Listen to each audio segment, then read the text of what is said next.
Opinion Tamil பார்வையாளர் அனைவருக்கும் வணக்கம். நான் உங்கள் யாசே.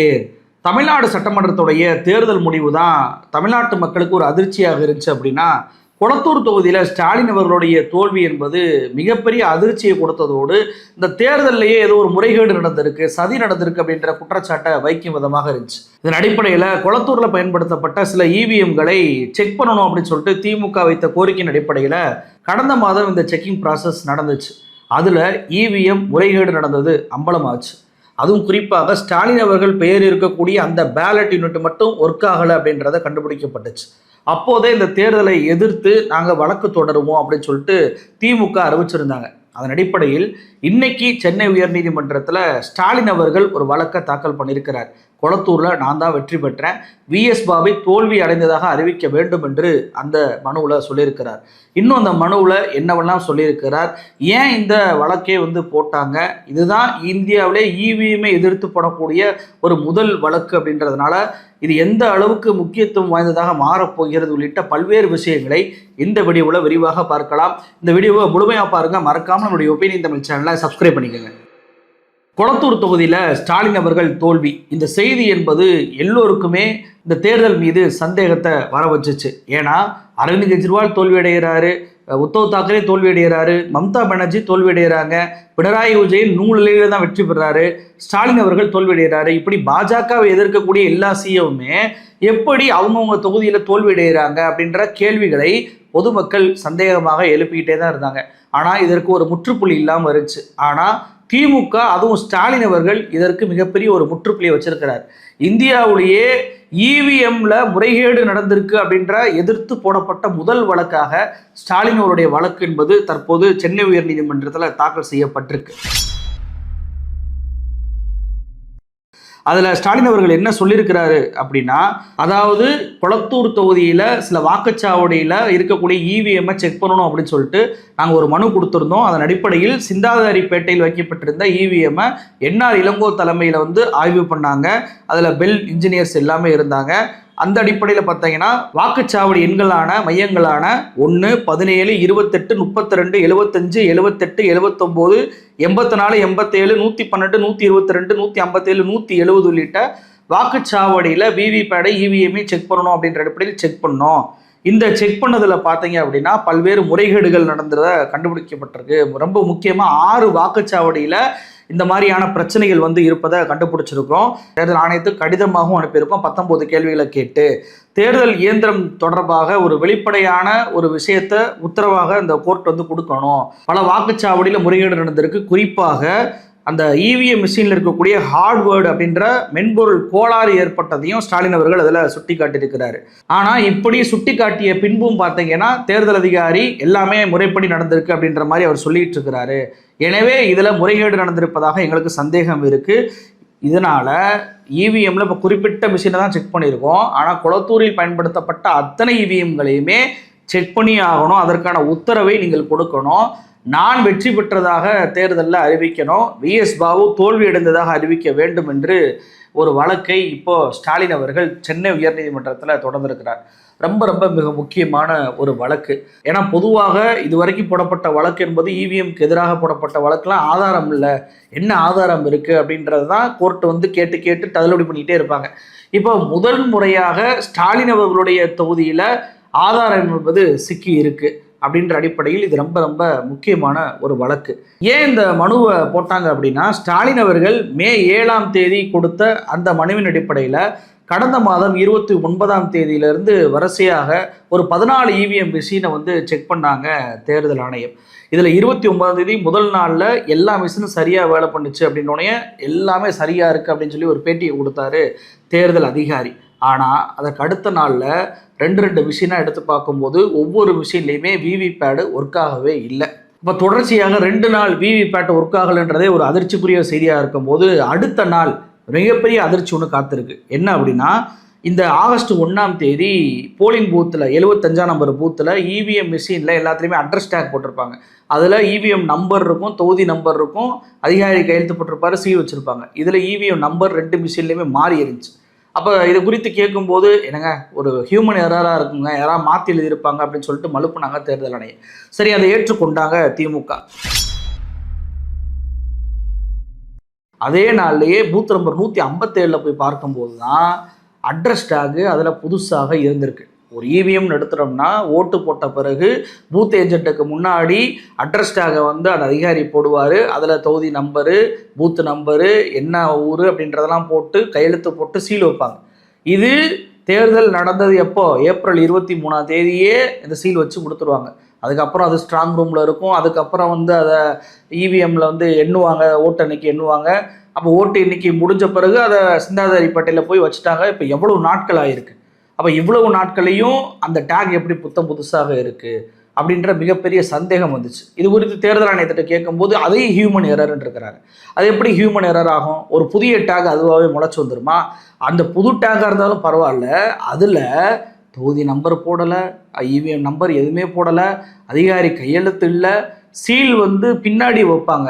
ஏன்னா முன்னாடி வச்சா அந்த நம்பர்ஸ் நான் சொன்னேன்ல, தொகுதி நம்பர், இது இவிஎம் நம்பரு, இதெல்லாம் மறைஞ்சு போயிடுன்றதுக்காக சீலை பின்னாடி வைப்பாங்க, அரக்கு சீலை.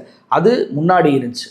அப்போ இது எப்படி மாறி இருக்குது அப்படின்னு சொல்லி கேட்கும்போது தேர்தல் ஆணையம் ஒரு பதிலுமே கொடுக்காம இருந்தாங்க.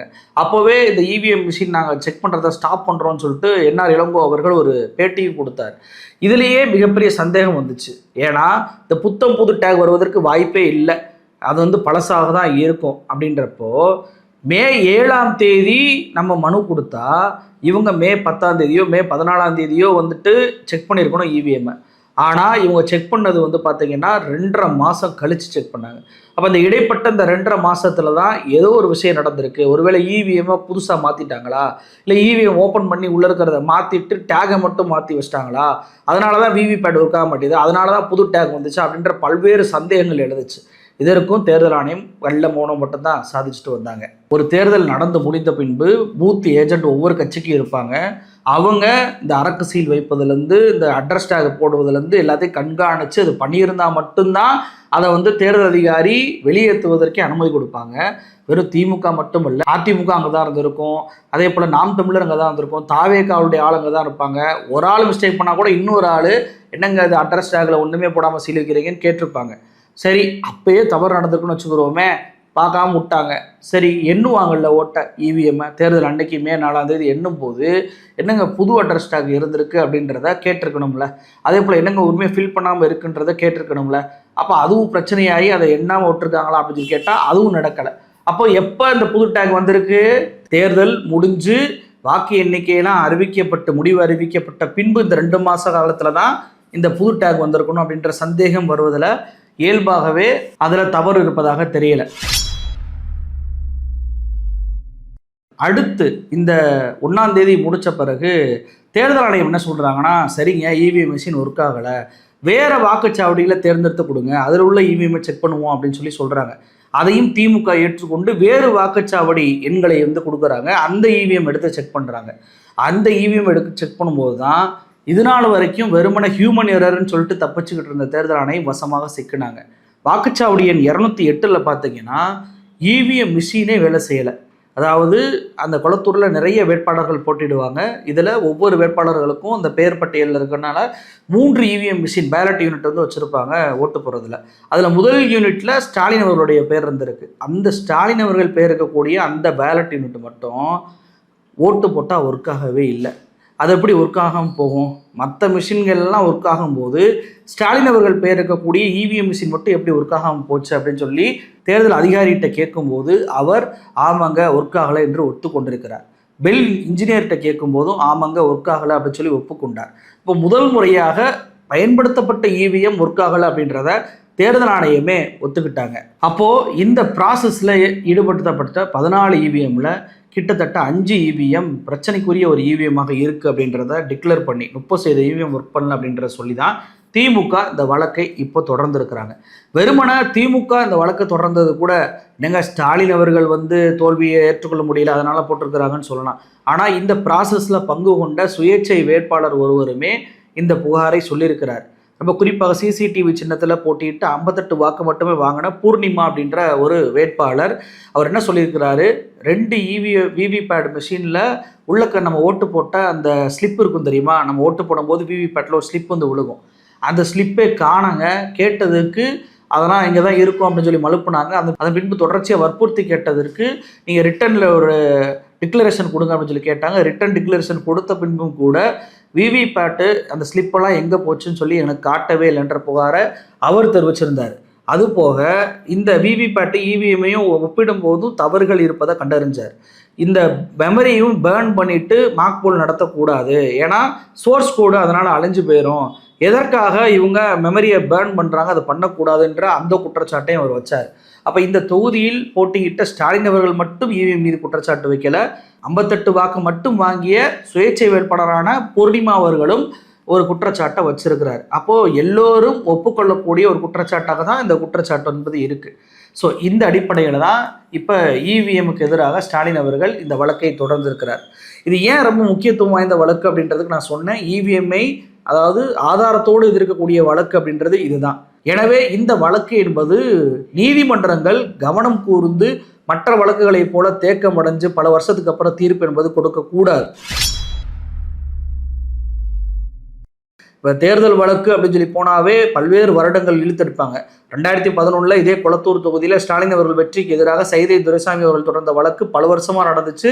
போன மாதம் வரைக்கும் கூட அதில் சில பிரச்சனைகளை காட்டி மறு விசாரணை பண்ணி அதையும் நீதிமன்றம் தள்ளுபடி பண்ணுச்சு. அப்போ 15 வருஷம் 10 வருஷம் இப்படியெல்லாம் இழுத்தடிக்காமல் இந்த வழக்கு என்பது ரொம்ப முக்கியத்துவம் வாய்ந்த வழக்காக இருப்பதால், இந்தியாவுக்கே ஒரு திசை திருப்பலை கொடுக்கக்கூடிய ஒரு வழக்காக இருப்பதனால நீதிமன்றங்கள் அதிவேகமாக இந்த வழக்கை எடுத்து விசாரிக்கணும் அப்படின்றது தான் இன்றைக்கி பொதுமக்கள் வைக்கக்கூடிய ஒரு கோரிக்கையாக இருக்குது. ஏன்னா ஸ்டாலின் அவர்கள் எடுத்த இந்த ரிஸ்க் என்பது சாதாரண விஷயம் கிடையாது. ஒரு தலைவராக இருப்பவர், ஒரு முதலமைச்சராக இருந்தவர் இவிஎம்ஐ செக் பண்ணணும் அப்படின்னு சொல்லிட்டு ஒரு கோரிக்கை வைக்கிறார் அப்படின்னா, ஒருவேளை இந்த இவிஎம்ஐ செக் பண்ணதில் எந்த பிரச்சனையுமே இல்லைன்னு சொல்லி வந்தால், இவர் பாருங்க தோல்வியை கூட ஏற்றுக்கொள்ள முடியலை இவரால், இவர் இவிஎம்ஐ செக் பண்ண சொல்லி மறுபடியும் அசிங்கப்பட்டுட்டார் அப்படின்ற பல்வேறு ஏசல்களை ஸ்டாலின் அவர்கள் சந்திக்க வேண்டி வரும். அதையெல்லாம் வரும்ன்று தெரிஞ்சதுனால தான் இந்த வழக்கே அவர் போடுறாரு, இந்த மனுவே அவர் போட்டிருக்கிறாரு. அப்படின்னா அப்போ இந்த இவிஎம் மிஷினில் முறைகேடு நடந்திருக்கும் அப்படின்றத உறுதியாக அவர் தெரிஞ்சதுனால தானே போடுறாரு.